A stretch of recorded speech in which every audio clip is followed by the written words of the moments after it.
Sino ba itong tumatawag na ganitong oras? Hello? Ria, si Jerry to. Jerry? Gabi na dyan ah. Bakit kising ka pa? May problema ba? Napatawag ka? Ria, kailangan mo akong pakinggan. Kailangan kong malaman.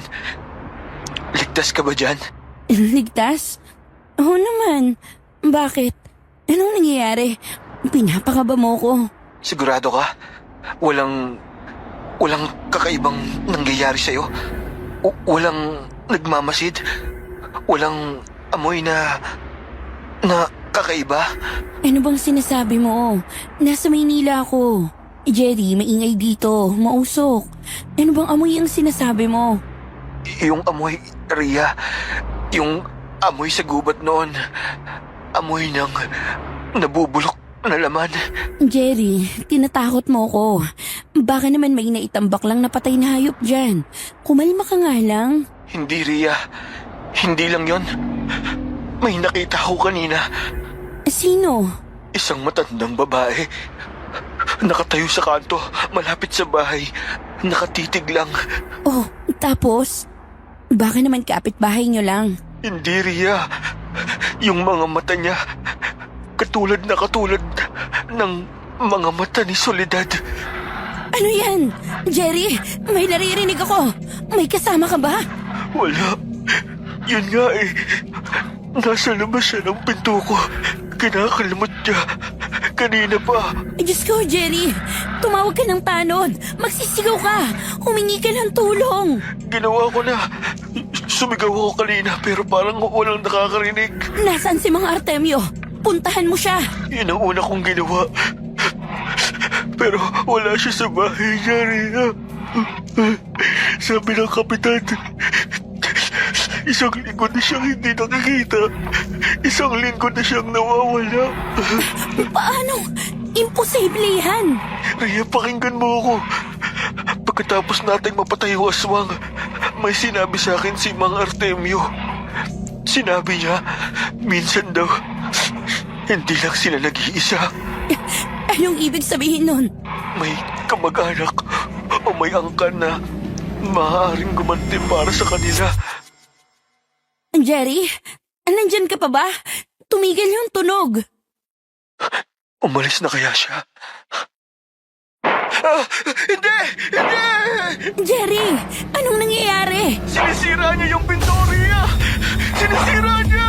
Jerry, lumayo ka dyan. Magtago ka. Humarap ka na pwedeng gamitin pang laban. Yung buntot pagi. Wala na! Kinuha ni Mang Artemio nung umalis siya! Wala akong panlaban! Papasok na siya! Jerry! Wag! Wag! Parang awa mo na! Wag! Jerry! Jerry, anong nangyayari? Sumagot ka! Susunod ka na! Jerry! Jerry, magsalita ka! Hindi! Hindi ito totoo! Jerry!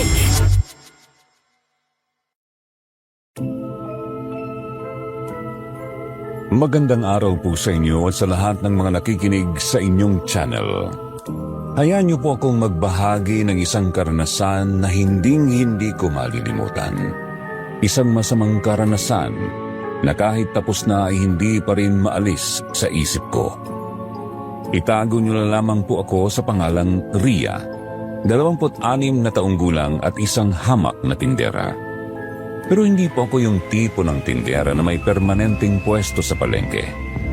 Isa po akong naglalako, palipat-lipat ng bayan, bit-bit ang mga paninda ko para lang kumita. Hindi ko pa ito ginusto pero ito ang tanging paraan na alam ko para maipon ang perang kailangan para sa operasyon ng aking ina. May sakit po siya sa puso at bawat araw na lumilipas ay mahalaga. Naglalako po ako ng kung ano-ano, mga damit pambabae, gamit sa kusina tulad ng kaldero at sandok at paminsan-minsan, kapag nakakakuha ko ng magandang deal, nagbebenta rin ako ng mga lambat na ginawa pa mula sa aming probinsya. Sabi kasi nila malakas daw ang benta ng lambat, lalo na sa mga baryong malapit sa ilog o dagat. Kaya naman, nang may nag-alok sa akin na subukan ng isang baryong itago na lang natin sa bansag na Santa Quiteria, isang liblib na lugar na bihira raw puntahan ng mga taga-bayan. Hindi na po ako nagdalawang isip. Sabi nila interesado sa mga paninda ang mga tao roon. Sana po pala ay hindi na lang ako naniwala. Sana hindi na lang ako tumuloy. Ang pagpunta ko po sa Santa Quiteria ang pinakamalaking pagkakamali na nagawa ko sa buong buhay ko. Pagbaba ko pa lang ng bus sa kanto papasok sa baryo, ramdam ko na agad na may kakaiba at hindi magandang pakiramdam sa lugar na yon. Tahimik ang lugar, maliban sa huni ng mga kuliglig at pagaspas ng mga dahon. Ang mga bahay ay gawa sa kahoy at may malalaking agwat sa isa't isa.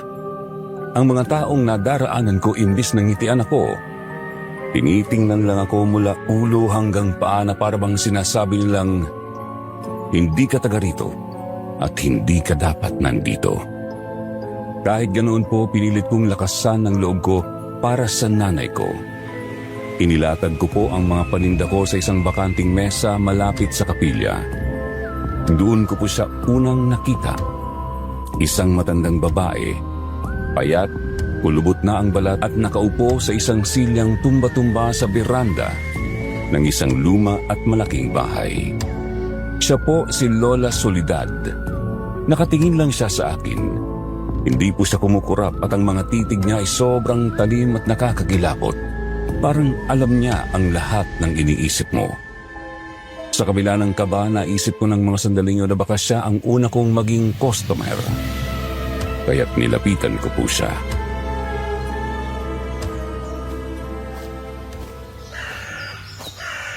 Magandang hapon po, Lola. Ako po si Ria. Baka po may magustuhan kayo sa mga paninda ko. May mga duster po ako at mga gamit sa bahay. Hindi ako nagsusuot ng duster. Ganun po ba?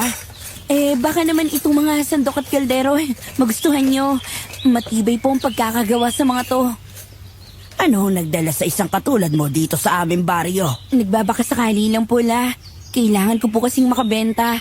Para po sa nanay ko na meron po kasing sakit. Sakit? Maging ako ay may sakit, ineng. Opo, kaya nga po nagsisikap ako eh. Baka gusto po ninyo ng lambat para po sa paghuli ng mga isda. Wala kaming ilog na maraming isda dito. Pero marami kaming ibang hinuhuli. Po? Anong klaseng huli po? Mga bagay na naliligaw. Mga bagay na malaman at sariwa. Hindi ko po maintindihan. Ikaw ba? Wala ka bang sakit? Mukhang malakas at masustansya ang pangangatawan mo. Po? Ang amoy mo, mabango, buhay na buhay. Matagal na akong hindi nakakaamoy ng ganyan dito sa Santa Quiteria. Naku, Lola, baka po pahawis lang yan. Kanina pa po kasi ako naglalakad eh. Sige po, mukhang wala naman po kayong kailangan. Doon na lang po muna ako sa pwesto ko. Mag-iingat ka sa paglalakad, lalo na kapag lumubog na ang araw. Ho? Bakit naman po? Maraming gumagala sa dilim. At gutom sila. Palaging gutom.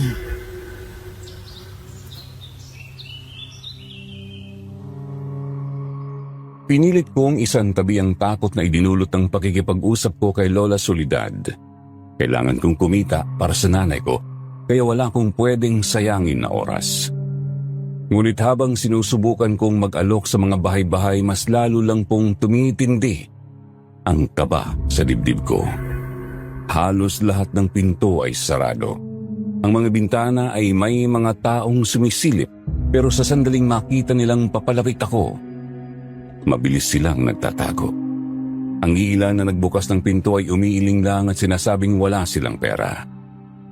Kakaiba ang mga tingin nila sa akin. Para silang naaawa pero kasabay noon parang natatakot din sila para sa akin. Para bang alam nila ang isang bagay na hindi ko alam. Handa na sana akong sumuko at umalis nang may isang maliit na kubo kong nakita kung saan isang ginang ang nagwawalis sa bakuran. Mukha siyang mabait, kaya sinubukan ko po siyang lapitan.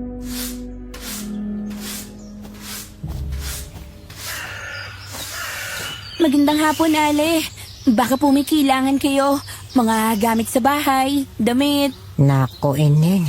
Magaganda sana ang tinda mo. Pero, pasensya na ha. Kapos din kami ngayon eh. Ganun po ba? Sige po. Maraming salamat po. Ay, sandali. Po? Magkano rito sa pamaypay? 20 pesos lang po, Ale. Sige. Kukunin ko na para malamigan man lang sa gitna ng init ang panahon. Maraming salamat po. Ang init nga po ng panahon ngayon, oh. Buti na lang at parang ang tahimik po ng baryo ninyo. Kapag maingay kasi, lalong nakakadagdag sa init. Tahimik talaga dito, Ineng. Lalo na kapag padilim na. Bakit po? May curfew po ba? Walang curfew. Pero may mga dahilan kung bakit mas pinipili ng mga tao na manatili sa loob ng kanilang mga bahay. Ano pong dahilan? Isang payo lang, Ineng. Dahil mukha ka namang mabait. Kung ako sa'yo, aalis na ako sa baryong ito bago pa man kumagat ang dilim. Ganun po ba? Medyo malayo pa po kasi ang biyahe. Mahirap ang biyahe palabas ng baryo, Ineng. Pero mas mahirap kapag dito ka na inabutan ng dilim. Baka hindi ka na makauwi kailanman. Hindi ko po kayo maintindihan. Huwag kang magtitiwala basta-basta. Lalo na sa mga taong nagpapanggap na mabuti. May mga bagay dito sa Santa Quiteria na hindi para sa mga dayo. Sige na, papasok na ako sa loob. Uy, Miss Ganda. Ay, kabayo! Wow, kabayo agad. Hindi ba pwedeng, wow, ang pogi mo naman, kuya. Sino ka? Ako nga pala si Jerry. Ang nag-iisang lisensyadong tour guide, delivery boy at habal-habal driver ng Santa Quiteria. All-in-one package. Medyo abala ako eh. Kailangan ko na magligpit. Aalis ka na? Agad-agad? Hindi mo pa nga nakikita at nalilibot ang ganda ng aming paraiso. Paraiso? Mukha nga paraisong nilimot na ng panahon tong lugar ninyo. Grabe ka naman, miss. Huwag ka magpapadala sa mga itsura ng mga tao dito. Tahimik lang yan sila, pero pag niyaya mo yung mga yan sa inuman, wala kang itatapon. Lalo na ako. Salamat na lang sa alok mo. Paano ba makakasakay palabas dito? Ayan, sa akin din palang bagsak mo. Di, sa poging habal-habal driver na si Jerry. Pero maya-maya pa ang biyahe ko. Pahinga muna ako eh. Teka, ano ba yung tinda mo? Patingin nga ako. Mga gamit sa bahay at mga damit. Ito? Astig tong sandok ah. Magkano to? 50 po yan. 50? Ang mahal naman. Baka pwedeng ilista mo na lang. Sira ulo ka ba? Umalis ka nga. Ito naman, hindi mabiro. Sige na, bibiling ko na. Para naman may benta ka. Huwag mong sabihin buong araw, yung pamaypay pa lang nabibenta mo. Halos. Bakit ba kasi parang takot ang mga tao dito? Naku, huwag mong pakinggan yung mga yan. Mga old school yan dito. Konting kaluskos lang ng daga, aswang na agad sa kanila. Kung totoo yung aswang na yan, dapat matagal na akong kinain. Baka naman sinusundan ako pero nahihiya lang magpakita. Baka na-starstruck sa kapugian ko. Nakakatakot kaya yung matanda sa malaking bahay.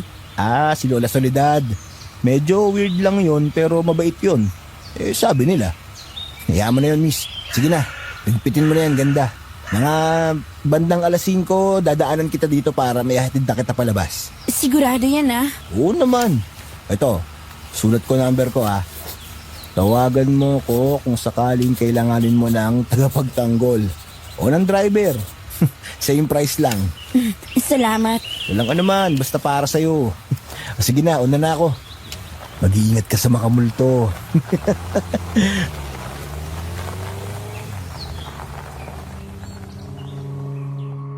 Hindi ko na po pinansin ang mga biro ni Jerry. Ang mahalaga sa akin ay mayroon na akong siguradong paraan para makaalis sa lugar na yon. Habang nagliligpit ako ng aking mga paninda, napansin ko ang unti-unting pagbabago ng paligid. Ang araw ay nagsisimula ng lumubog. Kasabay nito ang mga tao sa baryo Santa Quiteria ay isa-isang nagsipasok sa kanilang mga bahay. Ang mga pinto at bintana na kanina ay bukas, ngayon ay mahigpit nang nakasara. Ang kalsada na kanina ay may iilang mga naglalakad ngayon ay wala ng katao-tao. Ang tanging naririnig ko na lang ay ang sarili kong paghinga at ang nakakabinging huni ng mga kuliglig. Tiningnan ko po ang aking relo. 4:00 pa lang ng hapon. Masyado pang maaga para magtago ang lahat. Dahil sa kuryosidad, iginala ko ang aking paningin at doon, muli na namang nagtama ang aming mga mata. Nasa beranda pa rin sa kanyang bahay si Lola Soledad, pero sa pagkakataong ito, hindi na gumagalaw ang kanyang tumba-tumba. Nakatayo siya at dire-diretso siyang nakatingin sa akin. Bigla po akong kinilambutan. Pakiramdam ko mayroon siyang hinihintay at pakiramdam ko ako yun. Hindi na po ako nag-isip pa. Kinapa ko sa aking bulsa ang papel na may numero ni Jerry at dali-dali siyang tinawagan.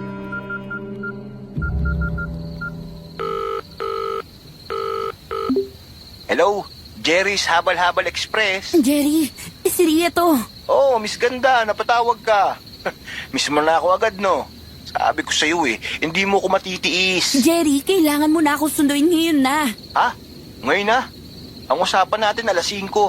4:00 pa lang, may ginagawa pa akong importante. Ano mas importante kaysa sa buhay ng pasahero mo? Nagtatongkits kami, miss. Tumataya ako dito.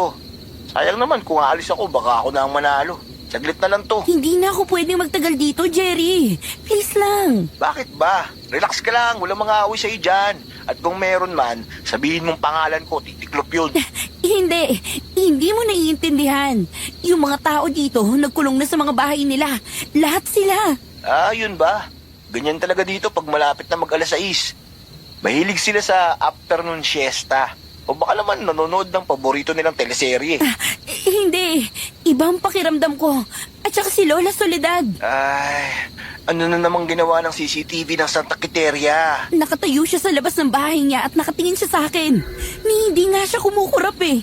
Jerry, parang may balak siyang masama. Naku, miss, baka naman hinahangaan lang niya ang ganda mo. Hayaan mo na yun. Matutulog din yun mamaya. Seryoso ako, Jerry. Kung hindi mo ako susunduin sa loob ng 10 minuto, maglalakad na ako. Uy, huwag mong gagawin yan. Sira ka ba? Gubat ang dadaanan mo bago ka makalabas ng highway. Baka kung ano pang mangyari sa'yo dyan. Kaya nga, sunduin mo na ako. Oo na, ito na. Tatayo na ako.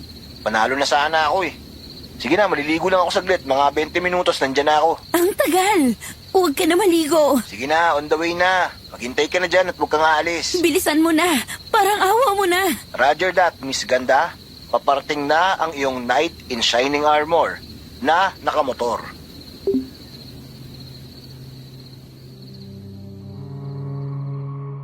Bawat segundo ng paghihintay ko kay Jerry ay parang sobrang haba ng oras.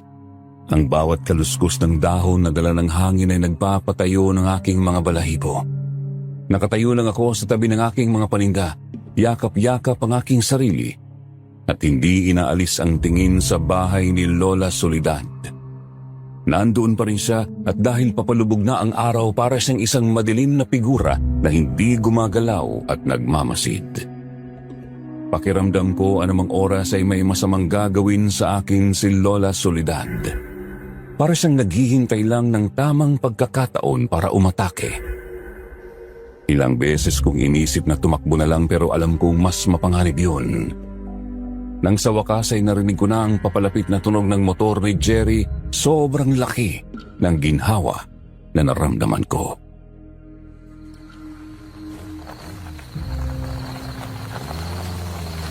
Ang iyong Pogi Express ay narito na. Sakay na, Miss Ganda.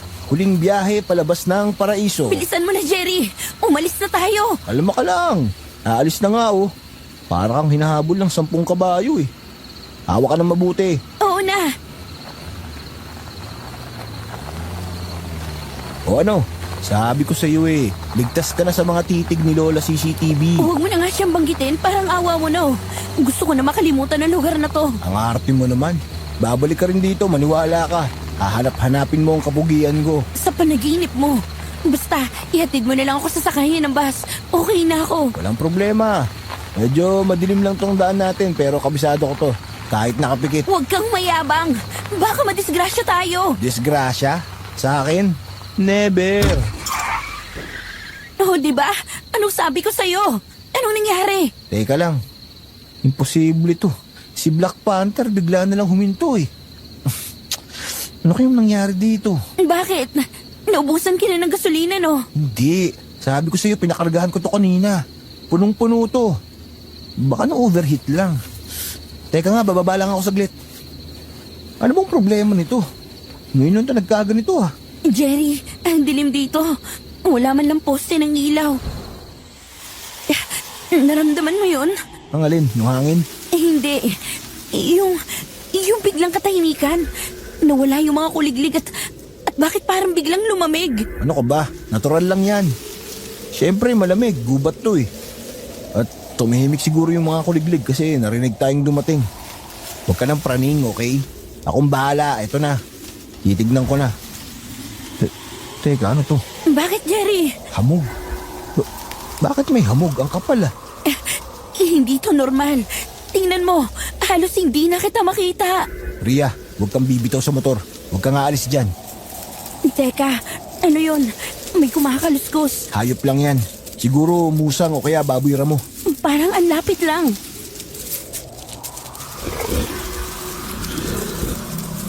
Okay. Hindi yun baboy ramo ah. Jerry, natatakot na ako. Sige. Teka. Susubukan kong i-start ulit. Hala, anong gagawin natin? Ria, takbo! Paano ka? Paano yung motor? Iwanan mo na yan! Takbo na! Sa direksyon na to! Sundan mo ako! Jerry! Takbo! Jerry, hintayin mo ako! Dito lang! Huwag kang iiwalay! Hindi kita makita sa hamog! Ria! Jerry!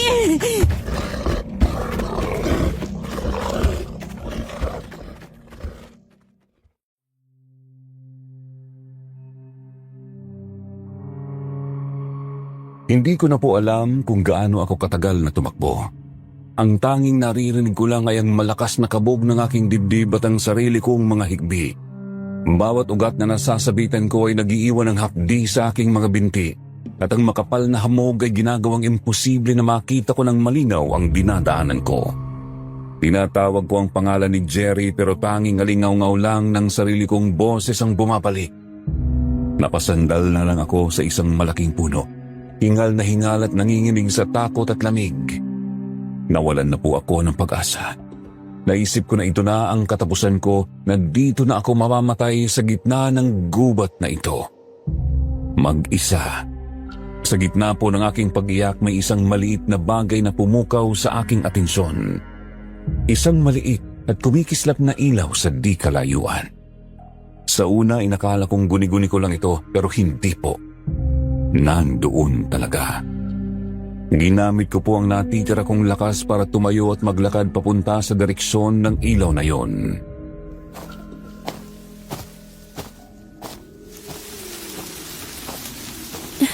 Tao? Sana may tao. Aray! Buisit! Bakit ngayon pa ako natumba? Kailangan ko tumayo. Teka, ano yung huni na yun? Palapit ng palapit ng tunog. Kailangan ko nang umalis dito. Kaya ko to.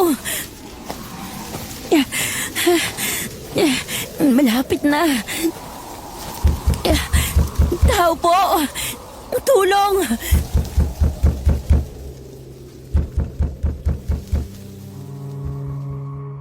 Bigla na lang pong huminto yung papalapit na huni na naririnig ko kanina. Tapos yung kinakatok kong pintuan, meron doong parang peephole na biglang bumukas at sumilip ang isang pares ng mga mata ng isang babae.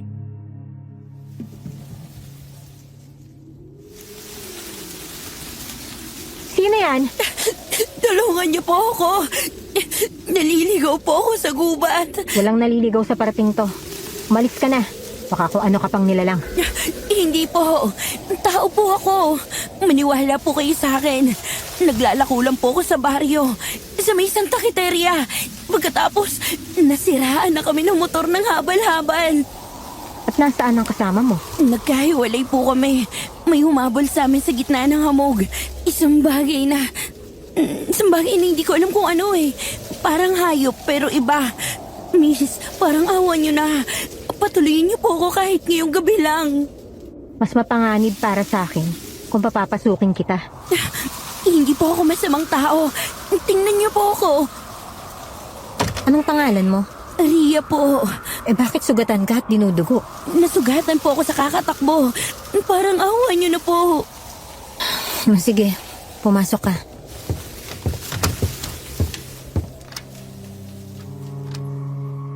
Biglang isinara ng babae yung pintuan. Ganon din ang ilang kandado noon na ikinagulat ko sa dami.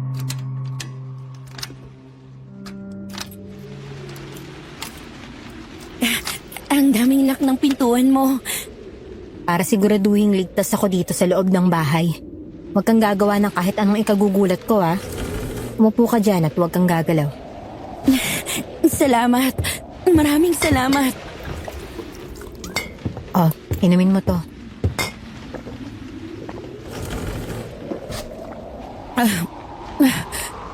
Salamat po.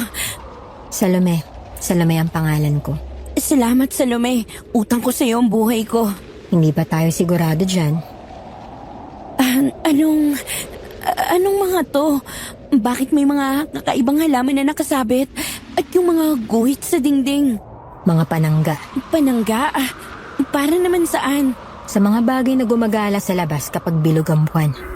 Mga magnanakaw po ba? Mas masahol pa sa magnanakaw. Ang kinukuha nila ay hindi pera.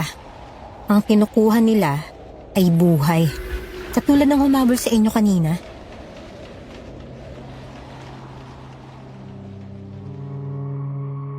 Ang sinabi ni Salome ay nag-iwan ng matinding takot sa aking isipan. Tiningnan ko po siyang maigi sa unang pagkakataon. Nakatayo siya sa harap ng nakasaradong pinto, hawak-hawak ang isang lampara. Payat ang kanyang pangangatawan, mahaba ang buhok at ang mga mata niya ay may halong tapang at lungkot. At doon ko lang din po napansin, malaki ang kanyang tiyan. Buntis po siya, isang buntis na babae na mag-isang naninirahan sa gitna ng isang mapanganib na gubat. Mas lalo pong dumami ang mga tanong sa isip ko. Sino siya at bakit siya nagtatago dito?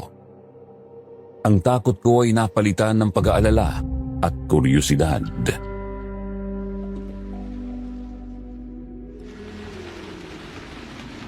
Teka, buntis ka? Halata ba? Kabuanan ko na nga eh. At mag-isa ka lang dito? Nasaan ang asawa mo? Wala na siya. Matagal na. Pasensya na pero hindi ba delikado para sa iyo manatili dito na mag-isa? Lalo na kung may mga bagay na gumagala sa labas. Mas delikado kung mananatili ako sa baryo. Dito, kahit papano, may proteksyon ako. Proteksyon mula saan? Salome, ano ba talaga ang nangyayari? Ano yung humabol sa amin ni Jerry? Isa kang dayo, hindi mo rin maiintindihan. Subukan mong ipaliwanag sa akin. Kailangan ko maintindihan. Nakakulong tayo pareho sa loob ng kubo na to. Kung mamamatay man ako ngayong gabi, gusto ko man lang malaman kung ano ang papatay sa akin. Ang humahabol sa'yo at ang dahilan kung bakit ako nagtatago dito ay iisa. Isang aswang. Aswang? Nagbibiro ka ba? Walang ganon. Kwentong pambata lang yan. Mukha ba ako nagbibiro? Maniwala ka sa akin, Ria. Totoo sila. At ang isa sa kanila ay naninirahan sa Santa Quiteria. Nagpapanggap na isang ordinaryong matanda. Hindi ako makapaniwala. Ang mga aswang ay kumakain ng lamang loob. Pero ang paborito nila, ang pinakamasustansya para sa kanila, ay ang mga sanggol na hindi pa naisisilang. Kaya ba nagtatago ka? Oo. Ang pakay niya, yung anak ko. Hinihintay na lang na lumabas ang sanggol ko para kunin niya. Pero dahil sa'yo, nagbago ang plano. Dahil sa akin? Anong kinalaman ko dito? Nakakaamoy siya ng bagong dugo. Ang dugo mo, malakas ka, malusog. At para sa isang gutom na aswang, isa kang hindi inaasahang biyaya. Diyos ko! Sino? Sino ang aswang na to? Isang tuso at mapagpanggap na nilalang. Sa umaga, isa siyang kaawa-awang matanda na nakaupo lang sa kanyang tumba-tumba. Iyon bang iyong matanda sa malaking bahay? Kilala mo siya? Nakausap ko siya kanina. Ang pangalan niya ay Soledad. Siya nga. At dahil sa pagdating mo, 2 na tayong pinupuntirya niya ngayong gabi. Ang anak ko at ang puso mo.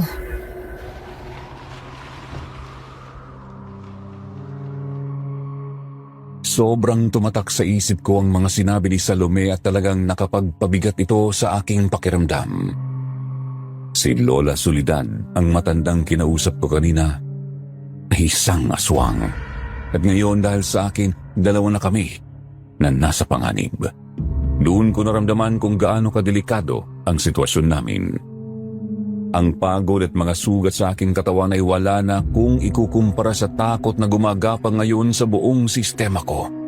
Sa sobrang takot ko, lahat ng anino sa sulok ng kubo na gawa ng ilaw ng lampara ay nagmumukha ng nakakatakot. Ang bawat huni ng hangin sa labas ay parang isang bulong ng babala. Tiningnan ko si Salome kung may takot man siyang nararamdaman. Hindi yun halata sa kanyang kilos. Dahan-dahan siyang lumibot sa loob ng kubo. Tinitingnan ng bawat sulok.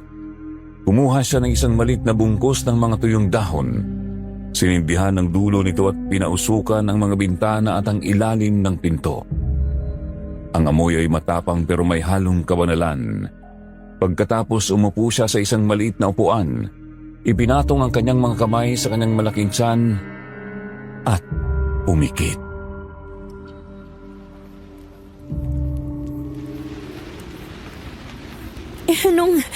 Anong ginagawa mo? Pinapalakas ko lang yung mga panangga.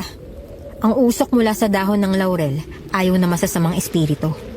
Alam niyang nandito ako, pero ngayong alam na niyang nandito ka rin, mas magiging agresibo siya. Paano tayo makakaalis dito? Hindi tayo aalis. Dito may laban tayo. Sa labas, sa gubat, wala. Magtiwala ka lang sa mga proteksyon ng kubo na to, Ria. Itinayo to ng mga ninuno ko para sa mga ganitong pagkakataon. Anong proteksyon? Yung mga guhit sa dingding? Oo, mga dasal yan sa lumang salita. Ang bawat bintana may asin sa paligid. Ang sahig, paano ko sirain niya yan? Huwag kang mag-alala. May mga buntot pagi na nakabaon sa buong pundasyon. Hindi siya makakatagos dyan. Ang kaya niya lang gawin, takutin tayo. Takutin? Salome, hindi lang takot ang nararamdaman ko. Para ako mamamatay sa anumang oras. Huminga ka ng malalim. Huwag mong hayaang kainin ng takot ang isip mo, ha? Iyon ang gusto niya. Kapag mahina na yung loob mo, mas madali para sa kanya na sirain ang mga panangga. Ano yun? Narinig mo ba yun? Oo. Galing sa bubong. Huwag kang maingay. Pinapakiramdaman niya tayo. Panandali ang nagkaroon ng katahimikan matapos huminto ang mga kaluskos pero hindi naglaon. May mga narinig kaming mga yapak na pumapalibot sa kubo. Umiikot siya. Umiikot siya sa paligid ng kubo. Naririnig mo ba, Salome? Ang bigat ng mga yabag niya. Oo. Huwag kang titingin sa bintana, ah. Ano man ang makita o marinig mo, huwag kang titingin. Teka, sandali. May kumakalmot. Kinakalmot niya yung dingding, Diyos ko. Pater noster, quies immortalis, sancti visitor nomen tuum. Masyadong manipis yung dingding. Baka masira niya. Hindi. Mga botelya ng banal na tubig na nakasabit sa bawat poste. Nasusunog ang balat nila kapag nahawakan yan. Sa bintana. May dumaan. Ang bilis. Huwag mong pansinin. Patibong lang yan para silipin mo ang labas. Huminto bigla ang pagkilos na naririnig namin sa labas ng bahay. Dinig na dinig namin sa mismong pintuan yung mga tunog ng pagsinghot na parang may kung anong hayop ang nakatayo doon at inaamoy ang mga masarap na pagkain nasa loob ng bahay. Nasa pinto siya. Inaamoy niya tayo. Salome! Kinalabog niya ang pinto! Ang lakas! Adveniat tuum, fiat voluntas tua, sicut in caelo et intera. Tumigil siya. Umalis na kaya siya? Hindi. Nag-iisip siya ng ibang paraan. Salome, teka. Parang may gumagapang na basa sa ilalim. Ano ang tunog na yon? Seg, Bakit? Anong meron sa sahig? Ang dila niya. Mahaba ang dila ng mga aswang. Pinapahaba nila to para sipsipin ang sanggol mula sa sinapupunan ng ina kahit nasa loob pa ng bahay. Nahanap niya yung tiyan ko. Anong gagawin natin? Ang asin! Magsaboy tayo ng asin! Ang kasunod na nangyari ay nakarinig kami ng malakas na tunog na hindi tunog tao, bagkus tunog ng isang halimaw na nakararamdam ng matinding sakit. Tumalab ang pagsaboy namin ng asin sa sahig.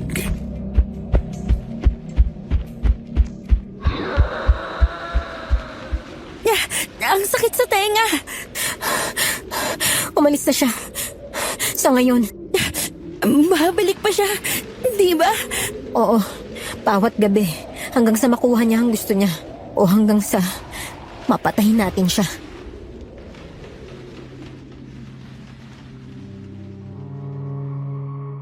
Ang mga sumunod na oras pagkatapos ng pag-atake ay ang pinakamahaba at pinakanakakatakot na oras sa buong buhay ko. Hindi na po kami nakatulog ni Salome. Bawat kaluskos sa labas ay nagpapatigil sa aming paghinga. Nakaupo lang kami sa sahig, magkatalikuran at pareho kaming alerto na nagbabantay sa paligid. Ang tanging liwanag lang namin ay ang paubos ng gaas sa lampara. Pinakikinggan namin ang bawat tunog ng gabi, naghihintay sa kanyang pagbabalik.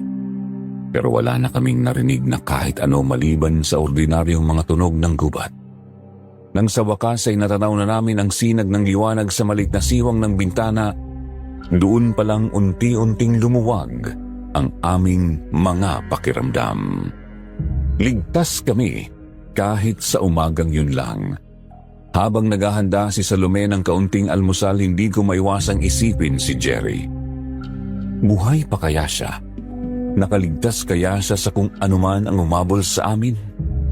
Wala akong ibang nagawa kundi ang magdasal na sana nasa ligtas siyang kalagayan. Ang hindi ko alam, habang kami ni Salome ay naghahanda para sa susunod na gabi ng lagim, si Jerry naman ay nagsisimula na ng sarili niyang laban para mahanap ako.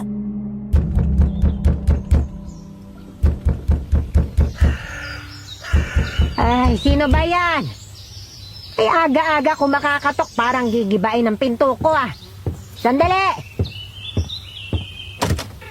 O Jerry, anong nangyari sa'yo? Bakit puro putik yung damit mo at puno ng galo sa mga braso mo?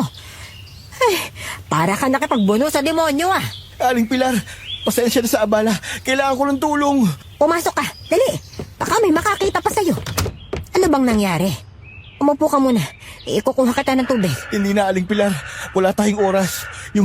Yung pasahero ko, yung babae na nagdala ko kahapon, si Ria. Oh, anong nangyari sa kanya? Yung magandang dalaga na pinagbilhan ko ng pamaypay. Nawawala siya. Anong nawawala? Magkasama kayong umalis kahapon, hindi ba? Nakita ko kayo eh. Yun na nga po eh. Umalis kami. Pero sa gitna ng daan, sa may kakahuyan, biglang namatay yung motor ko. Namatay? Eh, imposible. Bago ang motor mo, Jerry. Alam ko. Kaya nagtakar na ko eh. Tapos, Aling Pilar, biglang may lumabas na hamog. Ang kapal-kapal. Walang ganun doon kahit kailan. Hamog? Tapos may narinig kami. May tunog sa gubat. Parang halimaw. Malaki, mabigat, hinabol kami. Nagtakbuhan kami, Aling Pilar. Sinubukan kong tawagin si Ria pero nawala na siya. Nilamon na siya ng hamog. Eh, kumalma ka lang, Jerry. Anong klaseng tunog ang narinig mo? Hindi ko alam kung paano ipapaliwanag eh. Parang ungol na galit. Parang hayop na gutom. Tapos yung amoy niya. Naamoy ko bago kami tumakbo. Anong amoy? Amoy malansa. Amoy bulok na karne. Ang sakit sa ilong, Aling Pilar. Ano ba yun? Ay, ang kinatatakutan ko nga. Ano po yun? Sabihin niyo sa akin oh. Kailangan nating bumalik doon. Kailangan nating hanapin si Ria. At anong gagawin mo kapag nahanap mo sila? Lalabanan mo? Tatawag tayo ng tulong. Yung mga tanod. O kaya yung mga pulis sa bayan. At anong sasabihin mo sa kanila? Na may halimaw sa gubat? Na may multong umabol sa inyo? Tatawanan ka lang nila, Jerry. Sasabihin nilang lasing ka o di kaya'y nagdodroga. Alam mong walang naniniwala sa mga ganyan maliban sa ating mga taga rito. Anong gagawin natin? Hindi pwedeng hayaan na lang natin si Rhea doon. Baka patay na siya. Kasalanan ko to eh. Huwag mong sisihin ang sarili mo. Matagal lang may naninirahang masasamang nilalang sa gubat na yan. Nagkataon lang na ginising ito muli. Aling Pilar, parang awa nyo na. Alam kong may alam kayo. Tulungan nyo ako kahit anong kapalit ibibigay ko. Ang katapangan mo, Jerry, hindi sa pakikipag-away. Nasa puso yan. At nakikita kong handa kang gawin ang lahat para sa dalagang yun. Opo. May isang tao lang na pwedeng tumulong sa atin. Pero matagal na siyang tumalikod sa trabahong ito eh. Sino po? Isa siyang dating mangangaso. Pero hindi hayop ang hinuhuli niya. Anong hinuhuli niya? Mga nilalang na katulad ng humabol sa inyo. Puntahan mo si Mang Artemio. Nakatira siya sa dulo ng baryo, malapit sa may sapa. Artemio? Yung matandang laging mag-isa at parang laging galit sa mundo? Siya nga, huwag mong pansinin ang ugali niya, ha? Marami lang siyang pinagdaanan. Sabihin mo, pinapunta kita. Kailangan ng tulong dahil bumalik na ang aswang sa Santa Quiteria.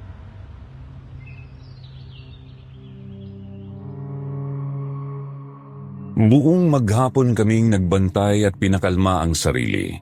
Kahit na maliwanag ang sikat ng araw sa labas, hindi nito kayang pawiin ang dilim ng takot na bumalot sa loob ng kubo. Hindi na kami halos nag-usap ni Salome tungkol sa nangyari. Alam namin na kapag inulit-ulit namin ang detalye ng mga nangyari, ay magpapalala lang ng aming kaba.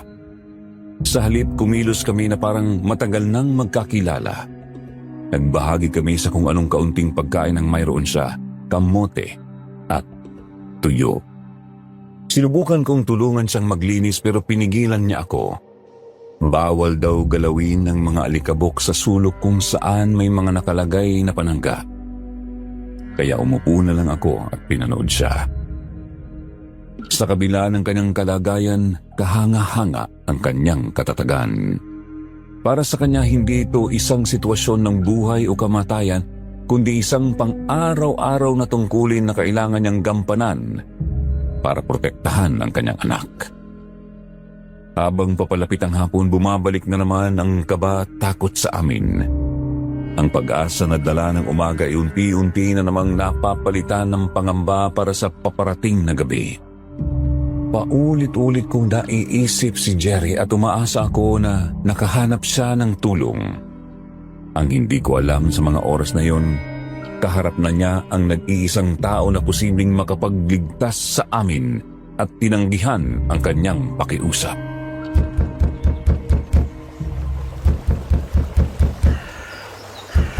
Sino yan? Ako po si Jerry. Anong kailangan mo? Kayo po ba si Mang Artemio? Ako nga. Kung wala kang importanteng sasabihin, umalis ka na. Abala ako. Sandali lang po. Importante po ito. Pinapunta po ako ni Aling Pilar tungkol po sa aswang. Pumasok ka. Maupo ka. Ngayon, sabihin mo sa akin ang lahat. Mula sa simula at huwag kang mag-iiwan ng kahit isang detalye. At yun na nga po.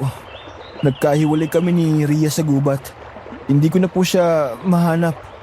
Sabi po ni Aling Pilar, kayo lang daw po ang makakatulong sa amin.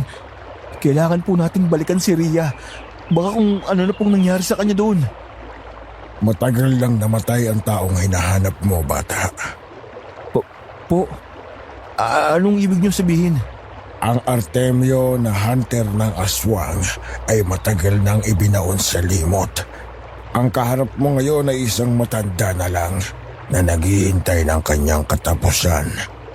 Pasensya ka na, pero hindi kita matutulungan. Hindi po pwede. Sabi ni Aling Pilar. Mali ang sinabi ni Pilar. Dapat ay hindi ka na niya pinapunta pa dito.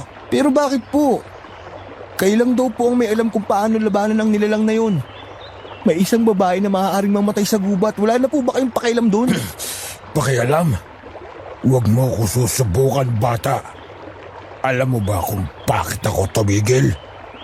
Alam mo ba kung anong nangyari sa huling beses na sinubukan kong labanan ng demonyong yan? Hindi po. Maraming taon nang nakalipas. Kasama ko ang anak ko, si Marco. Tinuruan ko siya ng lahat ng alam ko. Magaling siya, mas magaling pa sa akin. Hinabol namin ang aswang na yan. Ang mismong nilalang na humahabol sa inyo. Si Soledad? Oo. Nakorner namin siya sa may talahiban. Akala namin natapusan na niya. Pero tuso siya. Nagbago siya ng anyo.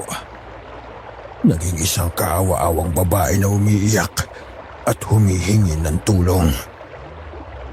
Naawa ang anak ko. Sa isang segundo lang na pag-atubili niya. Isang segundo lang, Jerry. Sumalakay ang demonyo. Anong ginawa niya? Kinuha niya ang puso ng anak ko. Sa mismong harapan ko. Napatay niya ang nag-iisa kong anak. Nasugatan ko siya, oo. Napalayas ko siya. Pero hindi ko siya napatay. At ang kabayaran sa kabiguan kong yun ay ang buhay ni Marco. Pasensya na po. Hindi ko po alam eh. Kaya ngayon, sabihin mo sa akin, bata, may karapatan ka pa bang sabihin na wala akong pakialam? Ang bawat sandatang nakasabit sa dingding na ito ay isang sumpa. Isang paalala ng araw na nabigo akong iligtas ang sarili kong anak. Kaya umalis ka na. Hayaan mo na ako. Hindi po. Ano sabi mo? Hindi po ako aalis. Naiintindihan ko po ang sakit na nararamdaman ninyo. Pero isipin niyo po, yung aswang na pumatay sa anak ninyo, buhay pa siya. At ngayon, may kukunin na naman siyang isang inosenteng buhay. Hahayaan niyo na lang po ba siyang magpatuloy? Hahayaan niyo na lang po bang manalo na naman siya? Ito na po siguro yung pagkakataon para mabigyan ng hustisya ang pagkamatay ni Marco. Anong pangalan ng dalaga? Ria po. Umuwi ka muna sa inyo, Jerry. Magpahinga ka at kumain. Kailangan mong lakasan ang iyong katawan. Pero Bumalik ka dito bago lumubog ang araw. May mga sandata tayong kailangang linisin. At marami tayong plano na kailangang buuin.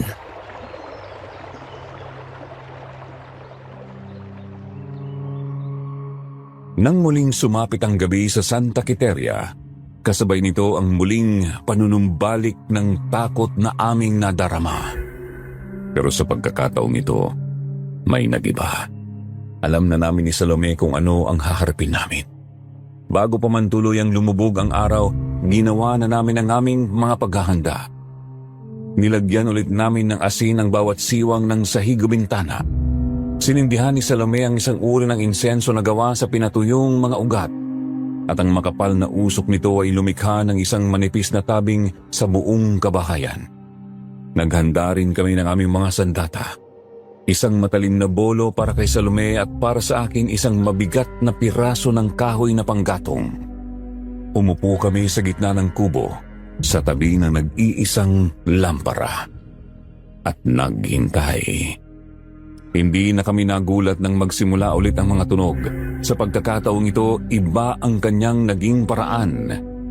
Hindi na lang basta-basta pananakot na pisikal. Mas tuso, mas mapanlinlang. Ang target niya ngayong gabi ay hindi ang aming katawan kundi ang aming mga isipan.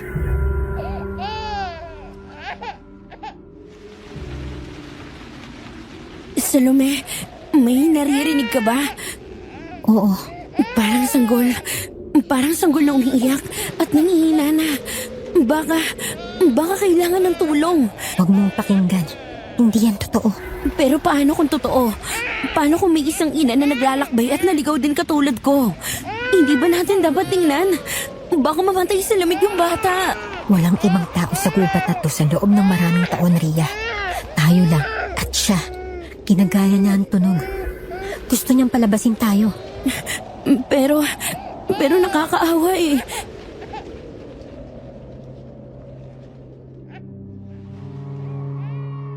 Huminto ang pag-iyak ng sanggol pero hindi kalaunan ay may narinig naman kaming boses ng isang bata na humihingi ng tulong.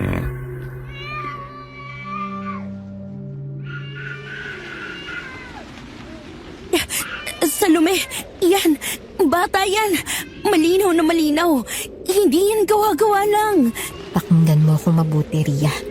Ang mga aswang ay kayang gayahin ang kahit anong boses na narinig na nila. Boses ng hayop, boses ng tao. Ginagamit nila ang awa para painin ang kanilang mga biktima. Huwag kang magpapadala. Pero ang sakit pakinggan. Paano mo natitiis? Dahil alam kong ang batang umiiyak na yan ay sandaling buksan mo ang pinto, magiging isang halimaw na may matalas na kuko at pangil. Manalangin ka. Yun lang ang panlaban natin sa kanyang mga kasinungalingan.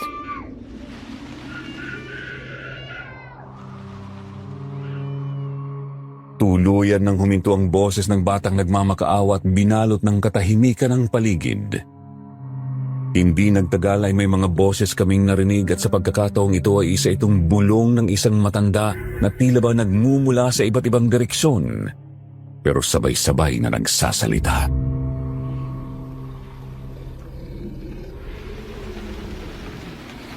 Mga dasal, akala niyo ba maililigtas kayo ng mga walang kwentang salita? Nasa paligid lang siya. Ang lapit ng boses niya. Ang bahay na ito ang magiging libingan ninyo. Walang makakarinig sa mga sigaw ninyo. Sa ngalan ng Ama, ng Anak, at ng Espiritu Santo. Albularia, nagtatago ka sa likod ng mga anito mo. Pero kahit sila ay natatakot sa akin. Ibibigay mo rin sa akin ang prutas sa iyong sinapupunan. Kusang loob o sapilitan. Huwag mo siyang pakinggan, Salome. At ikaw, tendera, Ria, Alam niya ang pangalan ko. malayo ang ninakbay mo para sa iyong ina. Tama ba? Kawawa naman siya. Naghihintay sa pera na hindi na darating. Naghihintay sa anak na hindi na babalik. Hindi! Paano? Kinakain niya ang takot mo. Huwag kang mag-isip ng kahit ano. Dito ka mamamatay, Ria. Mag-isa, malayo sa nanay mo. At ang puso mo, ang malusog mong puso, ay magiging hapunan ko. Tama na! Tama na! Ria! Tulong! Nasaksak ako! Nahuli niya ako! Jerry! Hindi. Si Jerry yun! Buhay siya! Pero nasa panganib! Ria! Parang awa mo na! Tulungan mo ako! Kailangan natin buksan ang pinto! Kailangan natin siyang tulungan! Wag! Patibong yan, Ria. Hindi yan si Jerry. Bitawan mo ako! Baka mapatay siya! Kasalanan ko to! Pag binuksan mo yung pinto, pareho tayong mamamatay. At sigurado kung hindi mo makikita ang totoong Jerry, makinig ka sa akin, Ria. Jerry! Hindi!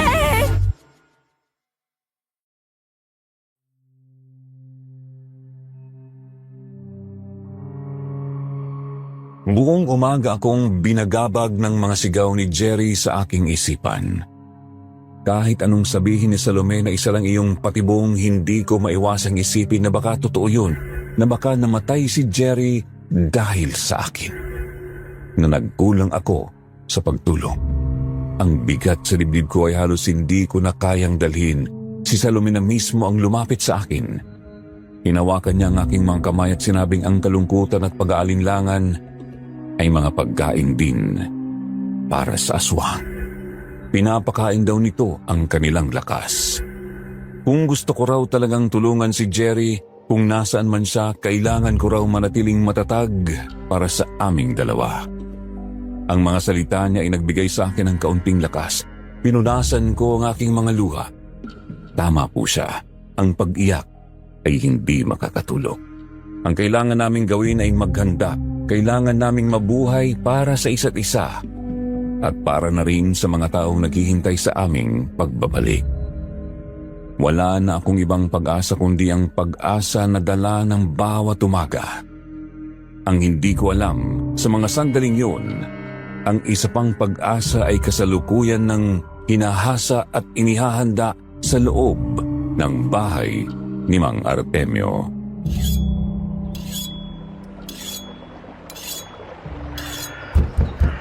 Mang Artemio, Pumasok ka, Jerry. Kanina pa kita hinihintay. ano po yung ginagawa niyo? Inihahanda ko ang mga sandata na naging kasama ko noon sa pangangaso. Medyo matagal na silang natutulog. Ang dami po niyan.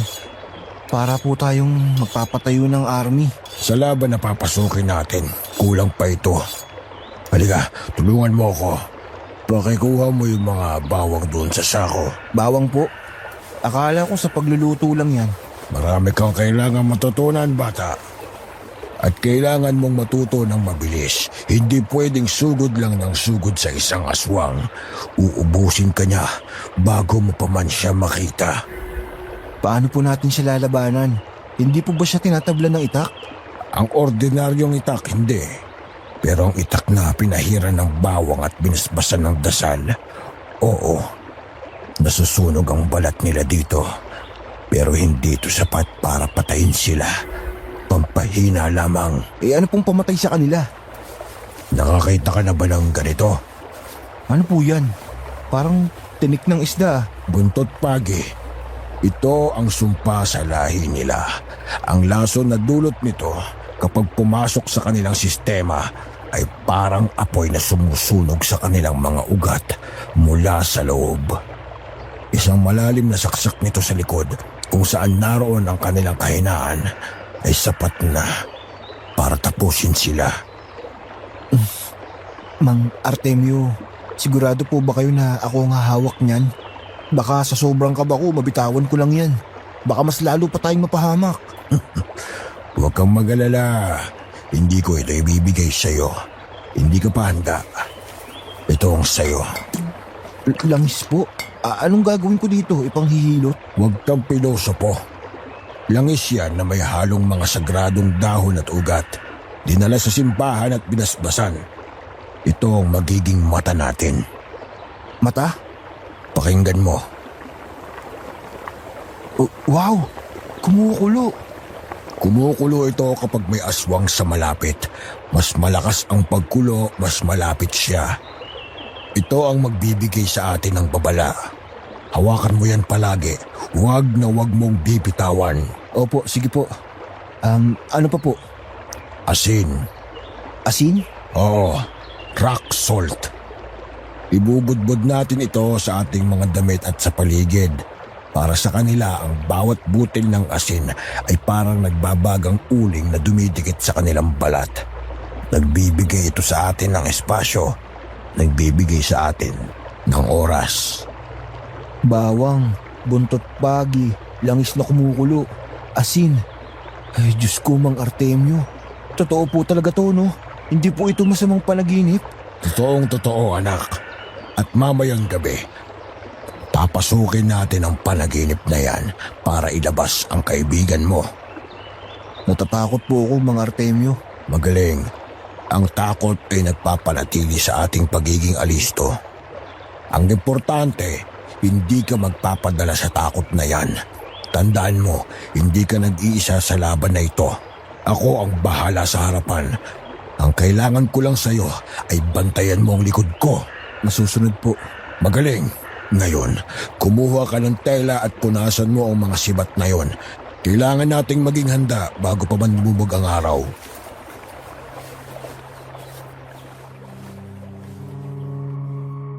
Ang paglubog ng araw na nasaksihan ko sa loob ng kubo ay iba sa mga nauna.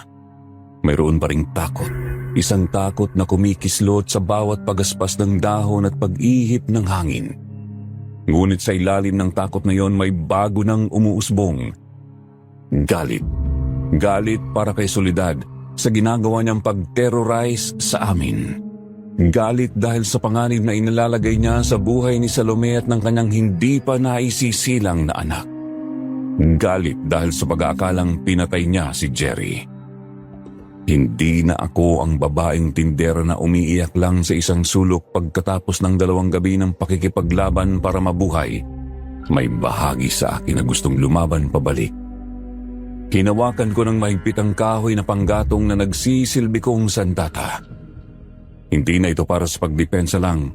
Kung sakaling makapasok siya, ipapalo ko ito sa kanya ng buong lakas at habang pinapakiramdaman namin ang papalapit na kasamaan sa dilim, hindi namin alam na may 2 tao rin sa gubat na papalapit sa amin. Hindi para manakit, kundi para tumulong. At mayroon silang plano.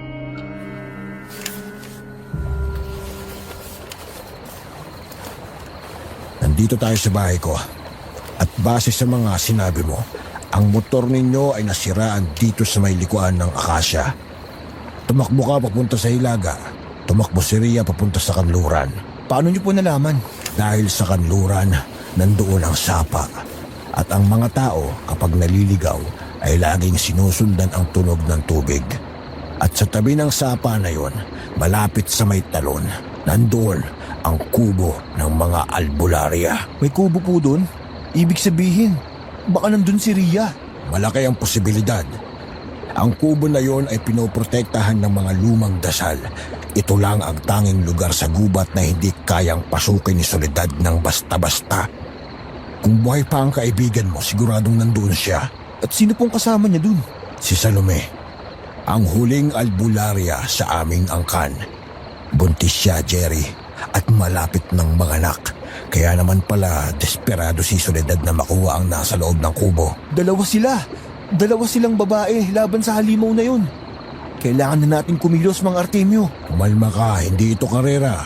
Isa itong pangangaso at ang mga ngaso ay hindi pa dalos-dalos. Ito ang plano. Ano po yun? Hindi tayo pwedeng dumaan sa karaniwang daan. Matalas ang pang-amoy niya. Malalaman niya agad na paparating tayo. Dadaan tayo sa sapa. Susundan natin ang agos ng tubig papunta sa talon. Itatago ng tubig ang ating amoy at ang ating mga yabag. Pagdating po natin dun, hindi tayo susugod. Magtatago tayo sa mga puno. Magmamasid tayo. Pag-aaralan natin ang kilos niya. Gagamitin natin itong langis para malaman kung saang direksyon siya nagpupunta. Kapag nalaman na natin ang kanyang karaniwang mga ikinikilos, dito ka na papasok. ako po, anong gagawin ko? Ikaw ang magiging pain. Pain? Baka po gawin akong hapunan. Hindi pain na kakainin. Pain para malihis ang kanyang atensyon. Bibigyan kita ng isang supot ng mga batong ibinalot sa dikdik na bawang. Kapag binigyan kita ng hudyat, pupunta ka sa kabilang bahagi ng kubo, sa timog. Mula doon, ibabato mo ang mga bato sa iba't ibang direksyon palayo sa atin. Para saan po yun? Ang ingay at ang amoy ng bawang ay kukuha ng kanyang atensyon. Malilito siya. Aalisin niya ang tingin niya sa kubo at susundan ang mga tunog. Sa sandaling iyon, kapag nakatalikod na siya, doon ako susugod. Paano kung sa akin siya sumugod? Hindi yan mangyayari kung susundin mo ang utos ko. Pagkabato mo, magtago ka kaagad sa likod ng malaking bato sa may sapa. Huwag kang gagawa ng kahit anong ingay. Magdasal ka. Ako lang haharap sa kanya. Tapos, kapag nagsimula na ang laban, yun na ang pagkakataon mo. Tumakbo ka papunta sa kubo. Katukin mo. Sabihin mong kasama kita. Ang misyon mo ay ilabas si Rhea at Salome. Itakbo mo sila palayo. Pabalik sa direksyon na pinanggalingan natin. Huwag na huwag kang lilingon. Huwag kang babalik para tulungan ako. Ang kaligtasan nila ang pinaka-importante. Naiintindihan mo ba, Jerry? opo, pero natatakot po ako para sa inyo, Mang Artemio. Huwag mo kong alalahanin. Matagal ko nang hinihintay ang pagkakataong ito. Ito ay sa amin na lang ni Soledad. Ngayon, suotin mo ito. Kwintas na bawang? Seryoso po? Oo, at kunin mo na ang langis at ang mga bato. Oras na. Papadilim na. Oras na para singilin ng demonyo. sa kanyang mga kasalanan.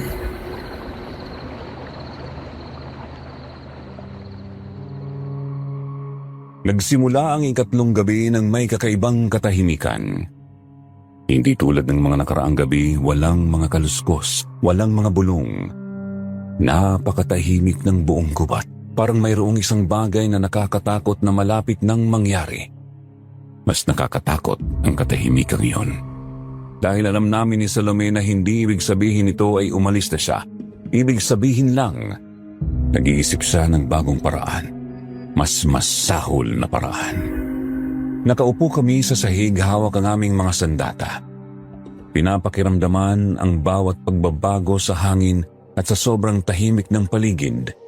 Naririnig namin ang sobrang lakas na kabog ng aming mga dibdib dahil sa kaba. Alam naming sa gabing ito susubukan niyang tapusin ang lahat. Inaabangan namin ang mga kalmot, ang mga sigaw, ang mga panloloko, pero iba ang ginawa niya.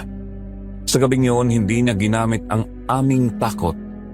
Ang inaakala naming pag-asa, yun pala ang gagamitin niyang pain para lokohin kami, samantalang sina Jerry at Artemio ay naghanda na rin na sumaklolo sa amin. Sila ay nasa batis at maririnig ang kanilang mga yapak sa tahimik at marahan na pag-agos nito.